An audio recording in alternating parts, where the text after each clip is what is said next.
ഓഫീസാണ്. നിർത്താൻ.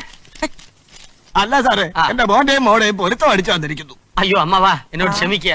ഇവന് പണി അറിയില്ല, ദാരിദ്ര്യം കാരണം പിടിച്ചു നിർത്തിയതാ. അമ്മാവൻ വിഷമിക്കണ്ട. അമ്മാവന്റെ മകൻ ഒരു പെണ്ണിനെയും മകൾക്ക് ഒരു ആണിനെയും ഞാൻ കണ്ടുപിടിച്ചു തരും. അമ്മ പോയിട്ട് നാളെ വന്നേ. എടാ തെണ്ടി, ശമ്പളം തരാതിരുന്നിട്ട് നീ എന്താടാ നന്നാവാത്തെ? ഇവിടെ വരുന്ന കസ്റ്റമേഴ്സിനോട് മാന്യമായി പെരുമാറണമെന്ന് ഞാൻ നിന്നോട് പറഞ്ഞിട്ടുള്ളതല്ലേ? നീ ഇത് പൂട്ടിച്ചേ അടങ്ങുള്ളോടാ. ഞാനുള്ളതുകൊണ്ട് ആശാൻ ഈ ബ്യൂറോ നടത്തിക്കൊണ്ട് പോണത്. പൂട്ടിയിട്ടേ അടങ്ങോള് പോലും. ഇഷ്ടമല്ലെങ്കിൽ പല ഞാനങ്ങ് പോയേക്കാം. എടാ, എനിക്കൊരു കഷ്ടത വരുമ്പോഴാണോ നീ എന്നെ ഇട്ടേച്ച് പോകുന്നത്? കഷ്ടതയോ? ആ ത്രേസി എനിക്കിട്ട് പാര വെക്കുവാടാ.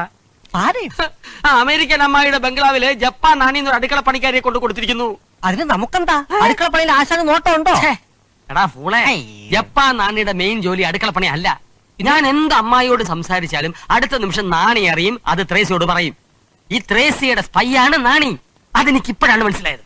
എന്നാ ആശാൻ നോക്കിക്കോ, നാണിയെ നാണിപ്പിക്കാനുള്ള സ്പൈ വർക്ക് നമുക്ക് നടത്താം. സ്കോട്ട്ലാൻഡിലെ സീഡികളെ പോലെ. അതെങ്ങനാടാ?